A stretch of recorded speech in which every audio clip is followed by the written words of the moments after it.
Hello दोस्तों, मैं Praveen Kumar PK sir chemistry lecture आप सभी का अपेक्स क्लासेस के डिजिटल प्लेटफॉर्म पर हार्दिक स्वागत करता हूं। देखिए दोस्तों, हम बात कर रहे थे फिजिकल केमिस्ट्री से अपना चैप्टर जो अपन ने स्टार्ट कर रखा था सॉल्यूशन विलियन जो आपके पास में है, ये अपन पढ़ रहे थे, जिसमें हम आज पहुंच चुके हैं कहां पे, राउल का नियम। कल भी कहा था दोस्तों लास्ट क्लासेस के अंदर मैंने आपसे कि हम नेक्स्ट जो अपनी क्लास होगी उसमें पढ़ेंगे राउल का नियम।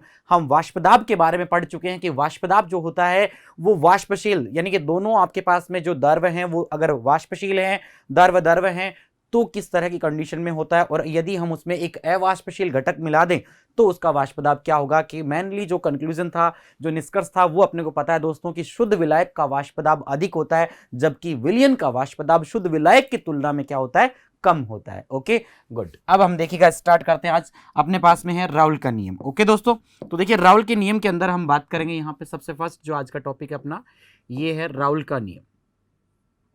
ठीक है, राउल्ट्स लॉ के बारे में अपन पढ़ रहे हैं दोस्तों। तो देखिएगा, राउल्ट्स लॉ की बात करूं मैं यहां पे आपसे,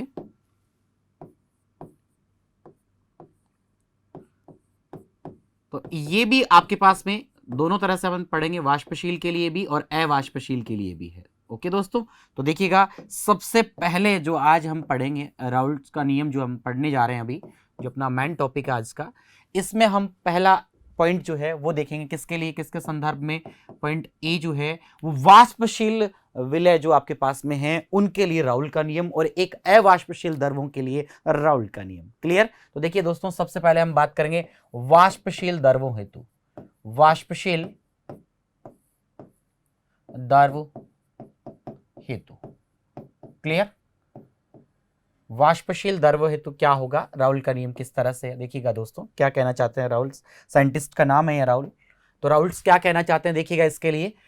देखिए दोस्तों, अपन जानते हैं, हम जानते हैं कि वाष्पशील द्रवों जो आपके पास में दोनों द्रव है, यदि आपके पास में वाष्पशील है, दोनों की वाष्प बनती है, तो वाष्पदाब का मान दोनों घटकों से निर्मित होता है, दोनों अवयवों से क्या होता है, निर्मित होता है, दोनों पर निर्भर करता है। क्लियर? तो सबसे फर्स्ट पॉइंट हम यही कहेंगे कि वाष्पशील द्रव हेतु, वाष्पशील द्रव हेतु, वाष्पशील द्रवों हेतु वाष्पदाब,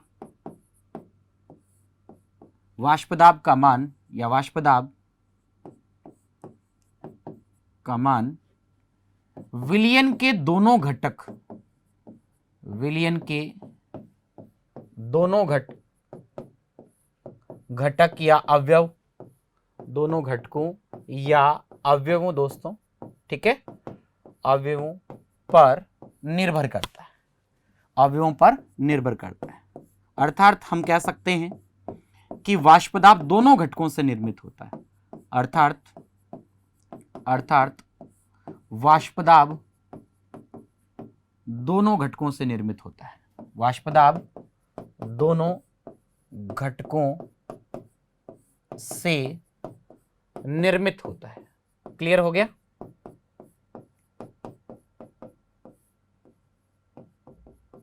वाष्पदाब क्या होता है, दोनों घटकों से निर्मित होता है। Okay good. अब देखिए दोस्तों, राउल के अनुसार क्या कहना चाहेंगे अपन। तो राउल ने क्या कहा, वाष्पशील जो अपन, ये तो अपन कल भी पढ़ चुके थे वाष्पदाब के अंदर। फिर राउल का क्या मेन रोल रहा, राउल ने क्या मेन रोल यहाँ पे, क्या भूमिका दी, क्या कोटेशन दिया, उसके लिए हम बात करते हैं। देखिएगा क्या है पॉइंट, कि राउल क्या कहेंगे यहाँ पे, राउल के नियमानुसार, ठीक है, राउल के नियमानुसार, हम इस तरह से समझेंगे इस पॉइंट को। देखिएगा कि राउल के नियमानुसार, क्लियर, राउल के नियमानुसार वाष्पशील निश्चित ताप पर, एक निश्चित ताप पर, ठीक है दोस्तों, तो निश्चित ताप पर, निश्चित ताप पर वाष्पशील, वाष्पशील द्रवों हेतु, वाष्पशील द्रवों हेतु, ठीक है, घटकों या अवयवों का आंशिक दाब, आंशिक दाब घटक या अवयव के मोल भिन्न, मोल अंश कह सकते हैं, मोल भिन्न कह सकते हैं, मोल अंश या मोल भिन्न। ठीक है दोस्तों, तो के मोल भिन्न या मोल अंश कहेंगे आप, मोल अंश के समानुपाती होता है, समानुपाती होता है। क्लियर हो गया दोस्तों? ये देखिएगा सिंपल सामने एक पॉइंट का है यहां पे कि राउल के नियमानुसार निश्चित ताप व वाष्पशील, निश्चित ताप पर वाष्पशील द्रवों हेतु घटकों या अवयवों का आंशिक दाब, या आंशिक दाब क्या होता है बात करेंगे इसके बारे में भी, घटक या अवयव के मोल अंश के क्या होता है, समानुपाती होता है। देखिए दोस्तों कैसे, किस तरह से हम ये पॉइंट कहें, देखिए जैसे आपके पास में पी मान लीजिएगा, ठीक है, जो आपके पास में कोई भी विलयन है, मान लेते हैं अपन कि वो दो घटक ए और बी से मिलकर बना है, तो ए का आंशिक दाब हो गया पी, और जो आपके पास में घटक बी है उसका आंशिक दाब हो गया पीबी। तो पी ए एक्स ए, घटक ए के मोल भिन्न एक्स, एक्स से रिप्रेजेंट करते हैं, आपको पता है कि मोल अंश या मोल भिन्न को अपन एक्स से रिप्रेजेंट करते हैं, तो एक्स के समानुपाती, देन पीबी जो है वो एक्स बी के समानुपाती हो जाएगा। क्लियर? देखिएगा, तो इसको इस तरह से भी हम समझ सकते हैं, देखिएगा किस तरह से दोस्तों, कि माना अपन यहां पे कह सकते हैं, माना कोई विलयन, माना कोई विलयन घटक ए, घटक कह सकते हैं, अवयव कह सकते हैं, घटक ए व बी से निर्मित है, वह बी से निर्मित है। ठीक है दोस्तों, घटक ए व बी से क्या है, निर्मित है। ओके, क्लियर है? घटक ए व बी से निर्मित है और दोनों वाष्पशील हैं, तो वाष्प दाब ए घटक के भी निर्भर करेगा और बी पे भी निर्भर करेगा। तो देखिएगा यहां पे क्या कहेंगे दोस्तों, घटक ए व बी से निर्मित है, तो यहां पे हम कहेंगे घटक ए का, घटक ए का आंशिक दाब, घटक ए का आंशिक दाब क्या होगा दोस्तों, आंशिक दाब आपके पास होगा पी ए, क्या है, पी ए, तथा घटक जो बी है, बी का जो आंशिक दाब है, आंशिक दाब ये है दोस्तों आपके पास में क्या, पीबी। क्लियर है? एक आपके पास पीए और दूसरा है पीबी। तो कुल जो आपके पास में दाब, देखिए दोस्तों यहां पर अपन कहेंगे कि ये जो है, तो इस प्रकार आपके पास कुल, यदि P इक्वल टू कुल दाब की बात करूं तो वो होगा PA प्लस PB। ठीक है, तो देखिएगा आपके पास में PA प्लस PB हो गया दोस्तों।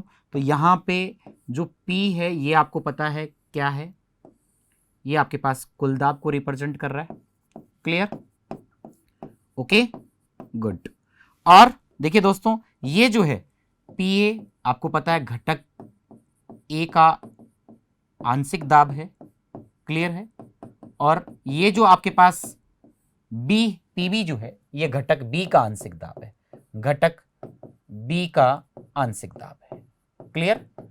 अब देखिए दोस्तों क्या कहना चाह रहे हैं राहुल, आंशिक दाब है। ओके, राहुल कहना चाह रहा है कि PA घटक, ये जो घटकों का आंशिक दाब है, ये जो घटकों का आंशिक दाब है, ये इन घटकों के मोल भिन्न या मोल अंश के क्या होता है, समानुपाती होता है। बिल्कुल सिंपल सी बात कर रहे हैं। तो देखिएगा इस बात को भी हम इस तरह से मैथमेटिकली यहां पे रूप देंगे। कैसे? देखिएगा इक्वेशन में किस तरह से कहेंगे कि PA का जो आपके पास, देखिए PA, ठीक है, घटक A का जो आंशिक दाब है, बार बार कह रहा हूं दोस्तों इस बात को समझना आपको, जो घटक A का क्या है, आंशिक दाब है, डायरेक्टली प्रोपोर्शनल टू XA, घटक A के मोल भिन्न। क्लियर? तो directly proportional to XA, that means दोस्तों ये आपके पास में है घटक A के मोल भिन्न के, घटक A के मोल भिन्न। क्लियर हो गया? ओके, बिल्कुल सिंपल सी बात है। ओके, इसी प्रकार दोस्तों, इसी प्रकार देखिए क्या है आपके पास में B, PB, आप जानते हैं PB क्या है, घटक B का आंशिक दाब है, घटक B का क्या है भाई, आंशिक दाब। क्लियर हो गया? ये लीजिए घटक B का आंशिक दाब समानुपाती XB हो जाएगा। XB क्या होंगे दोस्तों, बिल्कुल सिंपल सा, ये भी XB क्या होंगे, देखिएगा XB के लिए हम कहेंगे घटक B के मोल भिन्न, या मोल अंश कह सकते हैं या मोल भिन्न कह सकते हैं, एक ही बात है। क्लियर? मोल प्रभाज, मोल भिन्न, मोल अंश। ओके, तो देखिएगा ये 2 पॉइंट अपन ने स्पेशली यहां पे राउल्ट्स लॉ से अपन ने लिए हैं दोस्तों। क्या कि आपके पास जो ए है उसका आंशिक दाब जो है इसके समानुपाती होगा मोल भिन्न के, और बी का जो आंशिक दाब है वो घटक बी के मोल अंश के क्या हो जाएगा, या मोल भिन्न के क्या हो जाएगा, समानुपाती हो जाएगा। क्लियर? तो देखिए दोस्तों यहां पर अपने पास में क्या बनेगा, यहां अपन कह सकते हैं कि आपके पास 2 इक्वेशन बन चुके हैं। क्या क्या इक्वेशन बन चुके हैं देखिएगा। फर्स्ट नंबर 1 आपके पास में है कि पी ए समानुपाती जो है एक्स ए। तो दोस्तों इससे मैं कह सकता हूं देखिएगा क्या, ये अपने पास में कि पी ए इक्वल टू आपके पास हो जाएगा P A naught X A, equation first. Clear है? यहां से समानुपाती चिन्ह हमने हटा दिया। इसी प्रकार दोस्तों पीबी इक्वल समानुपाती है एक्स बी के, तो अपने पास क्या हो जाएगा कि अपने पास हो जाएगा P B equal to PB naught X B, equation second. Clear? Okay, अब देखिए ये जो पी और पीबी के मान हैं ये हम यहां पे रख देंगे। ठीक है, इस इक्वेशन में ये वैल्यू यहां पे पुट कर देंगे। ओके दोस्तों, तो देखिएगा आपके पास क्या हो जाएगा, आपके पास हो जाएगा दोस्तों P equal to P A plus आपके पास था पी बी, तो अपने पास हो जाएगा P equal to P A naught X A plus PB की जगह हम क्या रख देंगे, पीबी नॉट। देखिएगा दोस्तों यहां हम क्या रखेंगे कि PB naught X B. Clear है? ये अपने पास में आ गया। ओके, बिल्कुल सिंपल सा है। ठीक है दोस्तों, अब देखिए यहां पर पीबी नॉट और पी ए नॉट क्या है, इनके लिए भी अपन बता देते हैं। यहां पे एक एक पॉइंट क्लियर करना आपको। पी ए नॉट और पीबी नॉट ये आपके पास में क्या है दोस्तों, घटक ए, और ये किसके लिए, घटक बी। ठीक है, घटक बी ये आपके पास में हो गए शुद्ध अवस्था में वाष्प दाब है, ये इनके शुद्ध अवस्था में वाष्प दाब है, शुद्ध अवस्था में वाष्प दाब है। क्लियर? ओके दोस्तों, ये इनके शुद्ध अवस्था में क्या है, वाष्प दाब है। A P A not a घटक का और पीबी नॉट किसका है, घटक बी का है। क्लियर? अब देखिए दोस्तों हम जानते हैं क्या, देखिएगा हम जानते हैं, पहले अपन पढ़ चुके हैं ये बात, मोल भिन्न में पढ़ चुके हैं, मोल भिन्न मोल प्रभाज में, कि X A plus X B equal to क्या होता है दोस्तों, 1। ये अपन पढ़ चुके हैं पहले, पीछे क्लासेस में पढ़ चुके हैं। क्लियर? मोल भिन्न में ये अपना पढ़ा हुआ है, जिन्होंने नहीं देखी है फटाफट जाके देख लें उस क्लास को। और देखिए इससे अपने पास क्या हो जाएगा, X A equal to 1 minus x B. Clear है दोस्तों? ऐसा होगा या नहीं होगा, हो जाएगा। क्लियर? अब मान लीजिए एक्स ए की वैल्यू यहां पुट कर देते हैं, तो यहां पर ये अपना था इक्वेशन मान लीजिए दोस्तों थर्ड। ठीक है, तो हम कहेंगे कि समीकरण 3 में या समीकरण थर्ड में ये जो एक्स ए की वैल्यू है, ठीक है, ये वाली वैल्यू यानी कि समीकरण 4 या मान सकते हैं आप, मानना चाहो तो, या फिर लिख देंगे X A equal to 1 minus x B, ये अपन ने यहां से निकाल लिया। ठीक है, रखने पर क्लियर? तो देखिए दोस्तों अगर ये वैल्यू आप इसमें रखेंगे तो आपके पास में क्या आएगा, देखिएगा यहां पर क्या हो जाएगा आपके पास में, P इक्वल टू आपके पास हो जाएगा P equal to P A naught, clear, 1 minus x B. Clear हो गया दोस्तों? और साथ में आपके पास हो जाएगा क्या, plus PB naught X B, PB naught X B. Clear है? आपके पास में ये समीकरण बन गया। ओके, अब देखिएगा इसको नेक्स्ट आगे देखिएगा, पीए को यहां से यानी कि अपने पास में क्या बन चुका है, इसको अपन देखिएगा दोस्तों यहां लिख देते हैं कि आपके पास में जो लास्ट स्लाइड से था ये आपके पास में था कि P equal to P A naught. Okay दोस्तों, तो देखिएगा यहां पे पी ए नॉट और अपन ने क्या रख दिया यहां पे। ठीक है, ये देखिए लास्ट जो अपन ने किया है यहीं से अपने को क्लियर करना है ये सारा, तो ये अपन ने लास्ट जो स्टेप पे लिखा देखिए आपके पास में है कि P A naught 1 minus x B. Clear? तो ये यहां पे कि P A naught 1 minus x B plus आपके पास है P B naught X B. Clear?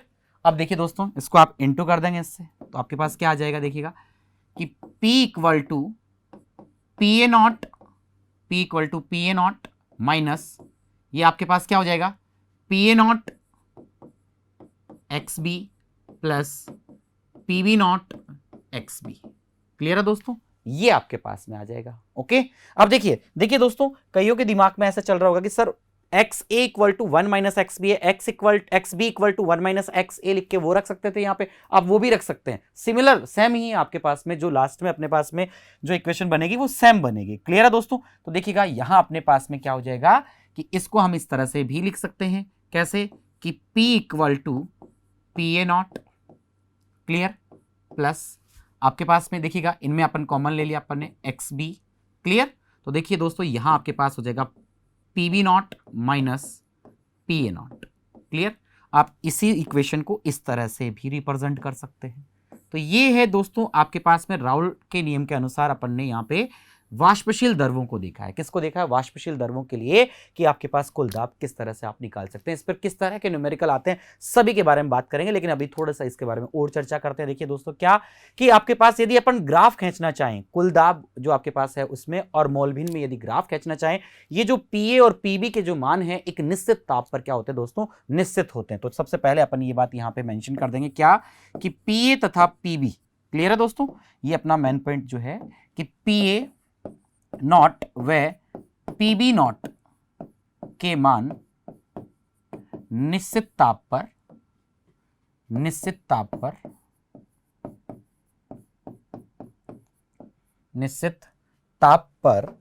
क्या होते हैं दोस्तों? निश्चित ताप पर फिक्स, निश्चित होंगे। ओके,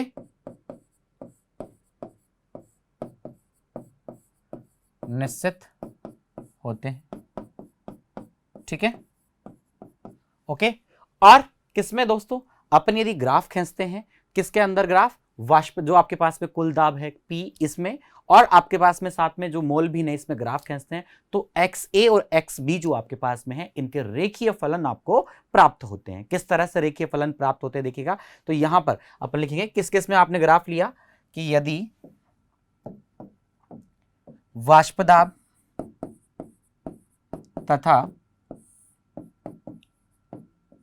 जो आपके पास वेपर प्रेशर है तथा मोल भिन्न, जो मोल फ्रैक्शन है, मोल भिन्न, ठीक है, मोल भिन्न में आलेख खींचने पर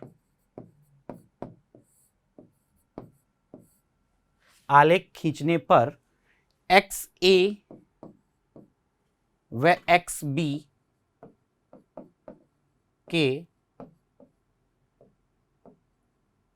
ठीक है दोस्तों, XA व XB के सरल, यानी कि इन दोनों में दोस्तों अपने पास में, यानी कि कुल दाब जो आपका P वहां पे है, ये VP जो वेपर प्रेशर है या जो P है आपका, इसमें और मोल भिन्न में आप यदि ग्राफ खींचेंगे, तो मोल भिन्न और इसमें ग्राफ खींचेंगे तो XB और XA के रेखीय फलन प्राप्त होते हैं। सरल रेखीय फलन प्राप्त होते हैं। किस तरह से प्राप्त होते हैं बात करेंगे, अभी रुकिएगा। प्राप्त होते हैं, ठीक है। देखिए दोस्तों कैसे, ये लीजिएगा आपके पास में, देखिएगा हमने ग्राफ बनाया, ये लीजिए,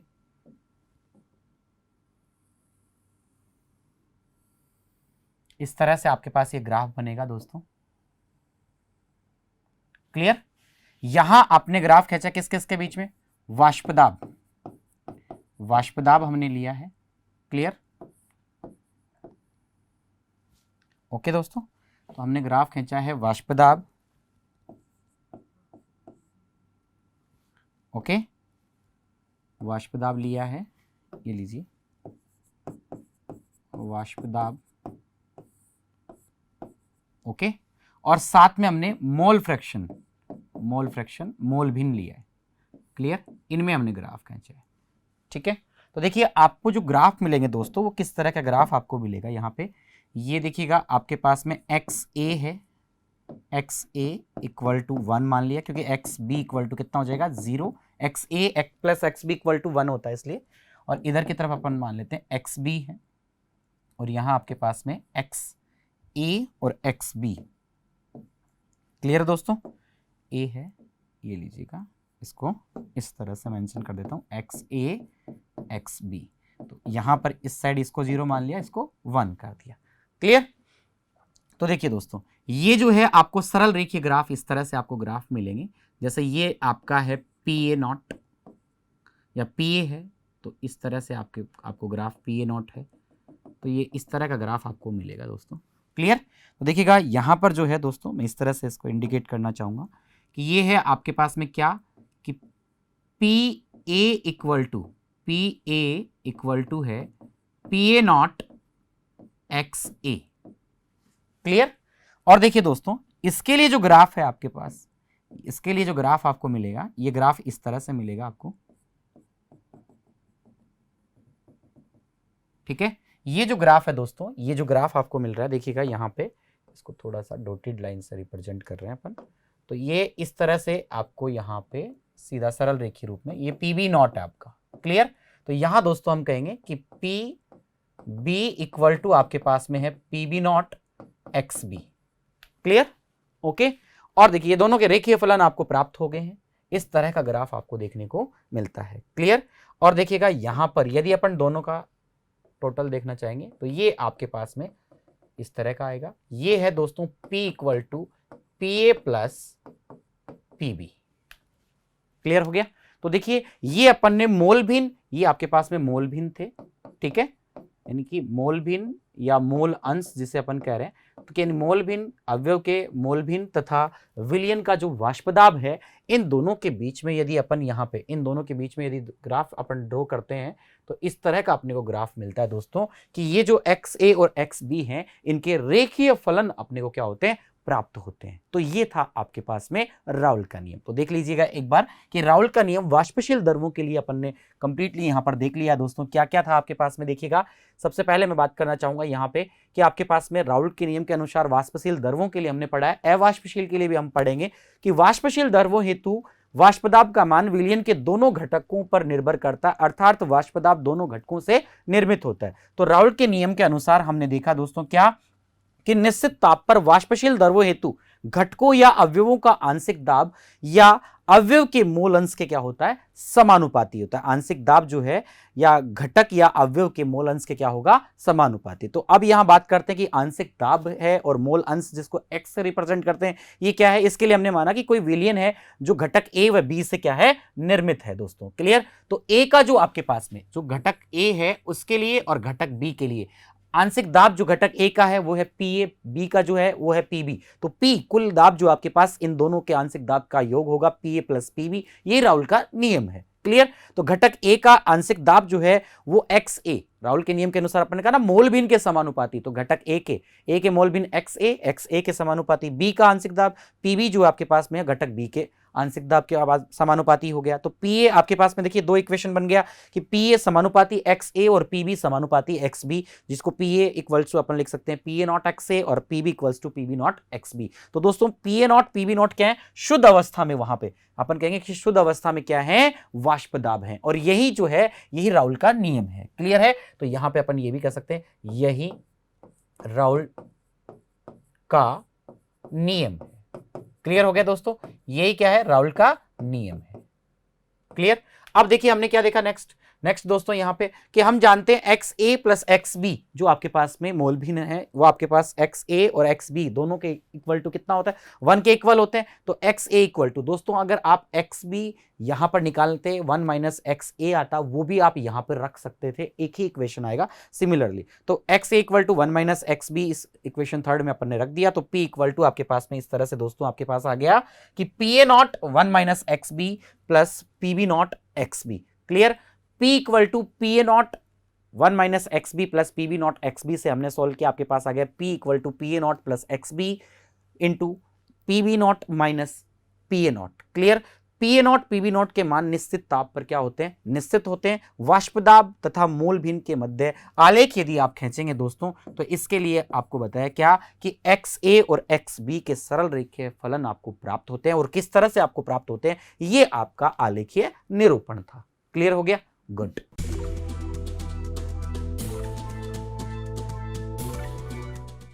सब्सक्राइब करें हमारा apex classes edutech YouTube channel. साथ ही बेल आइकन को क्लिक करना बिल्कुल ना भूलें ताकि आगे आने वाले सभी यूट्यूब वीडियोस की अपडेटेड नोटिफिकेशंस सबसे पहले आपको मिले। Apex classes edutech, subscribe now.